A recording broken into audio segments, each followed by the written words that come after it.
French nose is itching. Hey G Nation, it's your favorite nurse Jasmine, and I'm back today with another video. So today's video has actually been highly requested by all of my either CNA students, people who are interested in becoming a CNA, those who are in nursing school and may have the opportunity to work as a CNA until they finish and they sit for NCLEX, or simply those who want to become a CNA prior to becoming a nurse, or just want to become a CNA period. The question that I get asked the most is, what do CNAs do in your hospital? So I'm going to break down the job description based off of what I've worked with personally.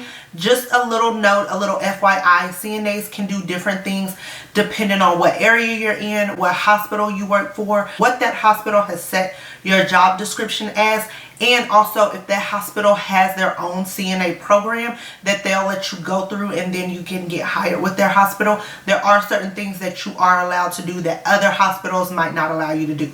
So I just want to make that really clear before anybody gets offended or whatever and wants to kind of argue in the comment section, well, I can do this and I can do that and you're wrong.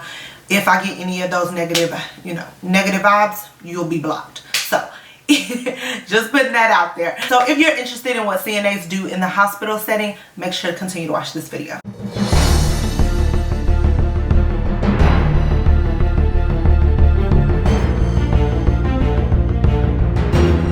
If you guys are new to this channel, I want to start off with the preference that I am actually a registered nurse and I have not worked as a CNA before. I used to be a medical assistant, but not a nursing assistant or a nurse's aide, and those are two different things. But as a registered nurse, I do work directly with CNAs when I am floated to like PCU or the ER. In the ER, sometimes they're called patient care techs. Sometimes they're called emergency room techs. They're a little bit different. They get to do a little bit more actual things in the ER than what CNAs get to do on the floor. But I have worked personally with them and I do delegate to CNAs. So I kind of know what they are able to do and what they aren't able to do. So I'm just going to break down the things that I have witnessed and I have worked with personally. First of all, I've worked in now a total of 3 different hospitals because we're military. We move a lot. Okay.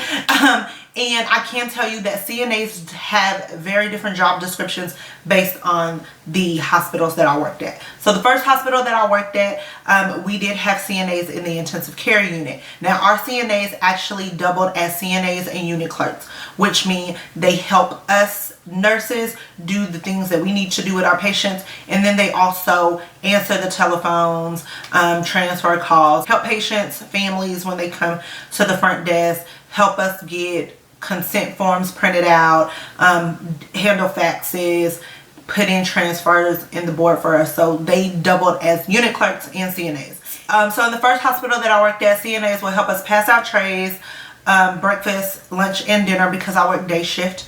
They would help us turn patients, clean patients. They would feed our feeders, or is what we call them. So patients who are not able to feed themselves for whatever reason. Most of the time in our hospital, it was due to strokes.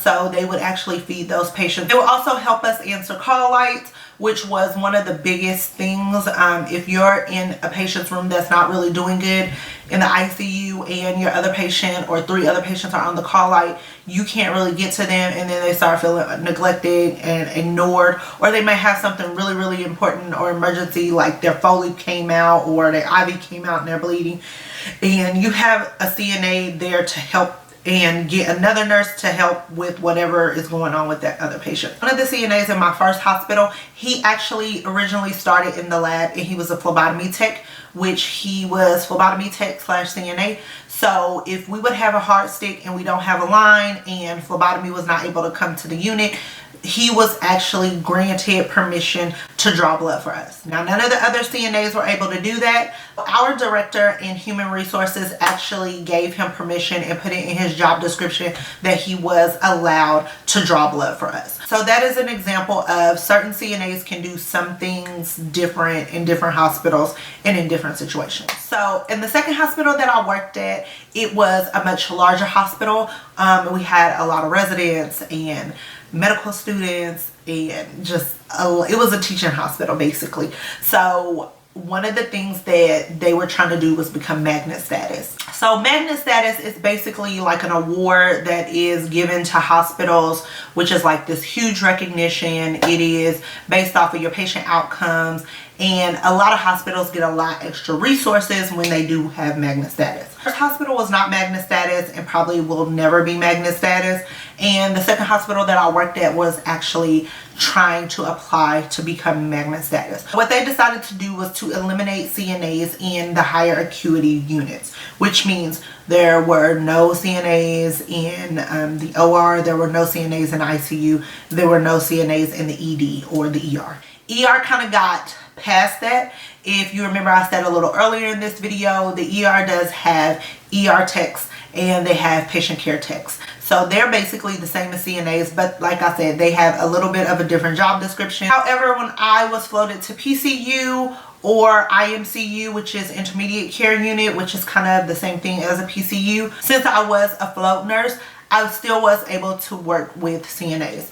So in that setting, CNAs basically still did the same thing. So they were passing out trays, helping with bed baths, helping with turn-ins, especially if you have a patient that is vented. Even though they're in PCU, they might be like chronic vent trach, and that means they still need to be moved every 2 hours so that way they do not develop pressure ulcers. When they're incontinent, they need to be changed. They help with bed baths. They take vital signs every 4 hours or every hour depending on what the doctor's order is, because in those units they're not always set up to monitors if you have an order that the patient can go without being connected to a monitor. So they would actually go around with the vital machine, take vitals every 4 hours or as directed, as well as they would empty Foley, so record your intake and your output for you. But they never cross-trained as a unit clerk. So we had separate unit clerks and then CNAs.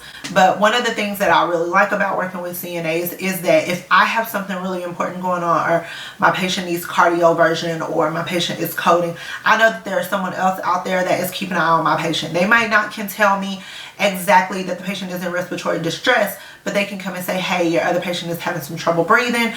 Is it okay if I get the charge nurse before I get another nurse? Or there's something wrong and I can tell that something is wrong in here. So can someone come in here and take a look at this patient as well? So it's like you always have an extra set of eyes on your patient. And the difference from being in ICU where you have 2 patients, sometimes 3 patients, in IMCU or in PCU, you have a total of 3 to 4 patients, and in some PCUs you have up to 5 patients. So you start getting a higher nurse to patient ratio, and you need someone that can help you take your vitals and come back and tell you like, hey, your vital signs are a little bit elevated or they're a little bit low and these need to be addressed. So they have a really important job, and it is not simply just bathing patients and cleaning patients. And I wanted to make that known. The hospital that I work in right now, we do not have CNAs that work in the ICU, but there are CNAs in PCU, and they basically do the same thing as I described earlier. One of the things that I have noticed working in this hospital versus working in my last 2 hospitals that I wanted to address was AccuCheck, so checking insulin.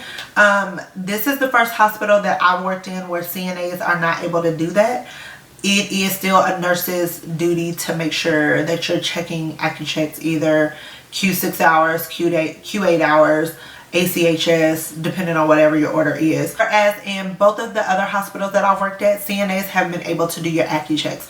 So that is one of the things that they would do with your vital signs. So they would do vital signs, AccuChecks, all that at the same time. Whereas here, they cannot actually do that. Now they will weigh your patient for you, but they cannot check their glucose levels. So there are differences depending on what hospital you work in. CNA's job descriptions vary, and it is something that you would just, once you apply to that position, you just need to read the job description and see what is expected of you, what you can do and what you cannot do.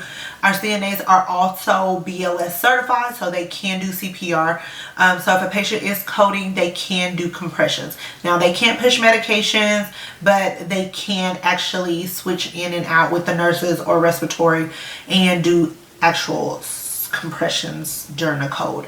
So that is something that you guys should be aware of as well. That kind of wraps up what CNAs do in the hospital. Like I said, things vary. Like, y'all, do not come for me, okay? I'm telling y'all, things vary depending on what hospital you work at. But if you are currently not in the medical field and you are looking to get your foot in the door and start your first steps to see if it is something that you like or that you would even be interested in, I would highly suggest going to your local hospital's website and seeing if they actually offer a CNA class, because there are a lot of hospitals that are hurting and dying for CNAs, and they actually have programs that will put you through like a 6-week or 8-week course and allow you to get a certification to become a CNA. Definitely take a look into that. It is definitely something worth looking in, because CNAs are most definitely needed everywhere. Hope that answers everybody's questions. If you have any other comments, questions, or concerns, feel free to leave it below in the comment box. And if you are not subscribed, why not? Join G Nation, hit the subscribe button. It's free, it don't cost you no money. Then hit the notification bell so that way YouTube will tell you every single time I post a video, because like y'all been telling me on IG that my videos don't pop up until like 3 or 4 days later. So this whole new YouTube algorithm, I don't get it. I don't understand it.